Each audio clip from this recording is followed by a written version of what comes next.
Here we go. Welcome everyone to the Monday night live stream. Dang. Patty is a name I haven't seen in a while. All right. Joel, Ginger, Diddy, Double D's Fish Room. How's it going? Laura Metcalf. Everyone, Rob, how's it going, buddy? Looks like Corey is going live tomorrow at 5, not tonight. But that's all right. So welcome. We're going to talk about fish. I hope you got your fish questions ready. Just know I'm not a veterinarian, although I do play one on TV. Any advice I give will be strictly anecdotal if it comes to veterinarian-related questions, because, like I said, I'm not an expert. And it's hard to diagnose fish symptoms and problems over the internet. Otherwise, feel free to ask away. A neat hat. It is. It has fish on it, right? Fish. I like fish. Felicia, hello. Boss Hog, what's going on, buddy? Dave, good to see you, my friend. Hey, we're wearing the same hat. That's the only reason I bought it, just because I knew that you had it, Curtis. And I was like, we're going to be hat twins now. Hat twins. So, yeah, thank you all for coming out. I hope you have a good time. I always do, and I appreciate everyone coming. So, not too much to talk about on my end. I am doing... the only thing that's really going on right now in my fish room is doing an experiment with some plants, some aquarium plants, actually. Some in vitro plants. So that should be interesting. Not an expert. Definitely. What lights are those on your plants? They are just random $15 or $20 Amazon lights. If you're talking about the lights that are behind me here. Hey, there's nothing there. Dogs are so stupid. Greetings from Pittsburgh. Nice. Pittsburgh. The first one I've actually been able to catch live. Zach, well, welcome to the stream. Ooh, plants. Plants. Click on the link and no member option for me. How's the vet apprenticeship at the shelter coming along? It's not even an apprenticeship. Like, I have no plans on becoming a vet. I'm actually off for the next few weeks. Other than that, it's going swimmingly. Learning a lot, which is fun. And helping a lot of animals. I could do without all the neutering, though. Spays aren't so bad, but I could definitely do without the neutering. Other than that, the people that work there are super awesome, and that's really what makes anything, is the people that you spend your time with. Like, if they're miserable people, no matter what job or what you're doing, you're going to have a miserable time. So I'm fortunate that they are very, very funny, down to earth, really good at what they do. So, what is your go-to frozen food for gut health? Like, for my gut health or for my fish gut health? Wet is the best kind. All right. So when I buy frozen food, I buy it all in bulk and I get everything. As far as a go-to, I don't know that I have a go-to. It wouldn't be bloodworms. If we're talking about health, it definitely would not be bloodworms.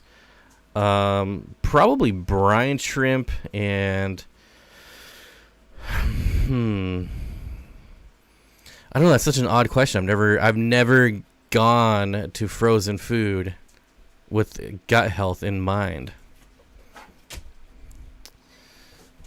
We need more neutering, not less. I agree. I personally could do without having to cut the balls off of animals. But anyways. Anyone grown Myaka fluvatitis? I actually have some. I have medium high first root tabs, but no CO2. Will it do okay? Yes, Felicia, it'll do just fine. Hey. I fed them before the stream thinking it would calm them down. but now they're all hyped up. Ginger with the $5 super chat says, please hit the like button. I agree. Definitely hit that like button. Many people have to sign up for membership via the web browser and not the YouTube app. Try that if you don't have a join option. Thank you, Liquid Zoo. OnlyFins. How are the geckos doing? They are doing fantastic. If for anyone who doesn't know, I got some Europlatus sicerae, a pair of them, which is leaf-tail geckos, mossy leaf-tail geckos. They are phenomenal animals. They're super fun, even though they hardly ever move. But excellent display animals. And, you know, when you feed them, they move. So at least there's that. Otherwise, they're just a bush. They're just a piece of moss. Don't mind me. You do the neutering yourself. I prepare the subjects. So shave. You know, I'm not allowed to administer the medication, but I do assist with that as well. But I'm actually not allowed to physically administer it. But like on bigger dogs and things like that, like you have to hold them, and you know you don't want to get bit when you're poking them. So that's my job, is to hold them and make sure that they're comfortable and that they're having as good as time as they are possibly able to have with getting their manhood cut off. Psycho, welcome to the Steen Dream Team, buddy. Thank you. And if you're wondering, Psycho, we do have members only live streams on the weekends, but for the non-members, don't worry, we don't talk about fish hardly ever. It's just random, kind of like this stream. Fish Tank Barn with the $3 fist bump. Thank you, buddy. Boop, fist bump. Added collected oak leaves to one of my tanks, and my fish are loving them so much. Love seeing the new behaviors. Yes. Depending on where you're from, I would highly recommend adding leaves to your aquariums. It's generally safe. There's definitely some things you can do if you're worried. Honestly, if you're worried, the only thing I would be worried about is like pesticides. I wouldn't be worried about bugs or anything like that. Need help breeding up my pom-pom crabs. First group of eggs, only one survived. Second and third all died. Fourth, 5 survived. At least 4 times, only 1 lived. Well, life happens. You have made it way farther than I did with my pom-pom crabs. I wish I had some advice for you, man, but I did not have good luck with my pom-pom crabs. Do your geckos make the sounds of the ones in the Southeast Asia hotel rooms make in the middle of the night? No, they are not chirping or barking. There's definitely geckos that do, and I find it interesting, although I guess it might be annoying if it's in your bedroom and you're trying to sleep. Paul, what's going on? Good to see you, my friend. Hi to the Pittsburgh people. Hi to the Pittsburgh people. How are my old school underground filters different from the plenum setups people are talking about today? Well, I'm glad you asked, because this is actually the one fish thing we did talk about on our live stream. One, I have no idea why it's called plenum. It is just an undergravel filter. However, the difference is with the plenum undergravel filter, the idea is very slow water movement, whereas normally you're trying to turn over the water as much as possible. With the plenum, the idea is to have like 1 to 2 gallons, I think it said a day, going through it. I don't know. I'm not really. I don't know. I don't get the whole plenum thing. Theoretically it makes sense, but why not? If you want to get rid of nitrates, just add plants. Like, it's so much. There's so much benefits. So many, I can't even speak today. There's so many benefits to adding plants. One of them is removing nitrates. So I don't want, and that would be the other thing, is like an undergravel filter won't remove nitrates, where the plenum one is supposed to remove nitrates. I guess there you go. There's a big thing. However, one, I don't want my nitrates to be removed because I use plants, and plants will remove as much as they need. And if you're not overstocking your tanks, which we shouldn't be anyways, I understand. I have one tank that's grossly overstocked right now. It happens. So I have to do water changes. There's no amount of plenum or deep substrate that will remove the amount of nitrates that's needed to be removed in an overstocked tank. So if you're not overstocking your tanks, just throw some plants in there. It's way easier. Can you add as much catappa leaves to the aquarium? My brother added 2 to a 5-gallon. His betta didn't respond well. The only thing you might run into with adding too many organics to your water is lowering the pH, because it will lower your pH. So just keep that in mind. If you add a lot, as soon as it starts decaying and breaking down, it will start to lower your pH, and you might crash your tank.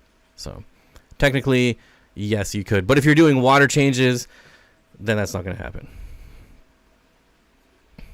King of Boxer, it's my birthday today, but I can't celebrate because of college and COVID back home. So glad there was a stream today. Well, happy birthday, buddy. Good to see you. I wish you were doing something more fun than my live stream on your birthday, but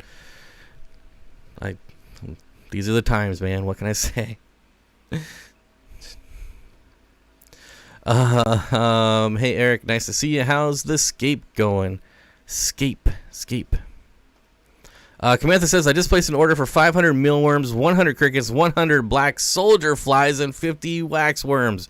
Yum. That sounds like a good stir fry. Where's stir fry guy? Sounds like you're making a good stir fry. 100. I really like freeze-dried black soldier larva. I used to buy that in bulk and then mix it into my Repashy, like grind it up. What's this? Used to grind it up and then mix it into the Repashy. UPS, you're living the dream, says, hit the like and share this stream, please. Thank you, UPSer. I appreciate it. Again, don't forget to hit the like button. Cats are different. You better get those huevos off or you'll have problems. My neutered ginger cat disappeared. No microchip found. He was a hunter nighthawk. Jays every mouse within a quarter mile. Yeah, I'm definitely not advocating to not spay or neuter your cat. I'm just saying, like, me personally, like, when you do like 20 of them every single day, it'd be nice to get a break every once in a while. You know, let somebody else step in. I'll go scoop poop or something. You know, clean the kennels, do something.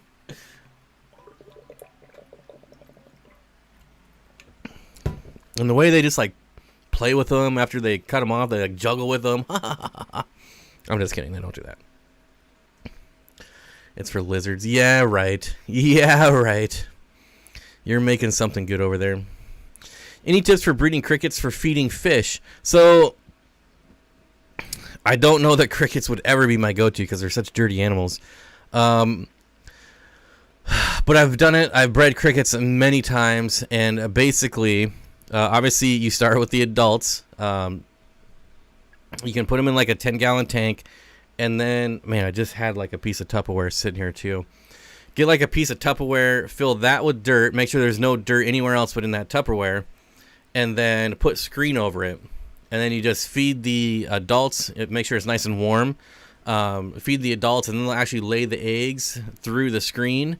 And so you can do that for like 4 or 5 days. Just keep it in there, and then you can remove it.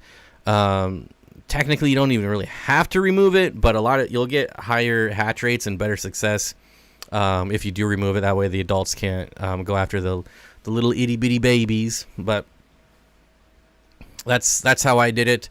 I was to a point where I didn't even I stopped removing them just because I had so many crickets. But as long as you have dirt or somewhere for them to lay their eggs and it's warm, they'll do the rest. You'll have, I mean, sometimes I would get babies in my terrariums just from feeding adults. My wife is amazed at the idea of live streaming. Zach, what a world we live in, right? What a world we live in. It's gotten so much easier to live stream than when I first started. I mean, it was a nightmare when I first started. Now it's so easy, a caveman can do it. I can vouch for the ferals for sure. I'm worried they're going to hurt the females. Do they need to rub against something to spawn? Yeah, I never got mine, so I don't know. Oh, no, you're talking about rainbow shine. Okay, never mind. I was thinking of someone else. My rainbow shiners are spawning. They are rubbing up against the aquarium co-op sponge filter. So I guess my question would be, are they flashing or are they actually like rubbing? Because if they're flashing, you know, they're just like, say like this is the filter right here. If they're just coming up and like flashing, that's usually a sign of internal parasites. If they're like swimming up to it and like doing this, that's usually when they're spawning and they're scattering their eggs around. They don't need any, they're just egg scatterers. So if that's what they're doing, if it looks like they're getting electrocuted, they're laying eggs. But if they're flashing, like they're coming in, they're going whoosh, and then veering off, that's usually a sign of like internal parasites and they're scratching or itching. Apparently my goldfish is addicted to snails. I'm calling her Puffer for now on. Be careful. Be careful. They can get impacted if they're scooping up snail shells. I'd be very concerned. Why do guppies stop breeding? Usually animals in general, fish and reptiles, I guess I should say, they won't breed when they're not happy.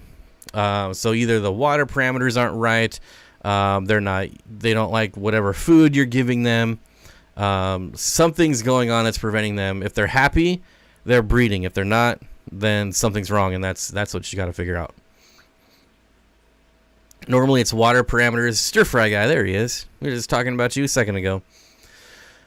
Yeah, normally so guppies, they love hard water. They like higher pH. So maybe if your water's too soft and your pH is really low, they're probably not going to breed. They are rubbing. They're in full breeding dress, and the boys are swarming around the girls and pushing her up against the sponge. There you go. It sounds like happy time. What's going on over there? How about vinegar eels? Good and not so good. What's your opinion? Vinegar eels are one of the 2 live foods that I do, just because they're so ridiculously easy. Vinegar eels and microworms, super easy. Vinegar eels are probably,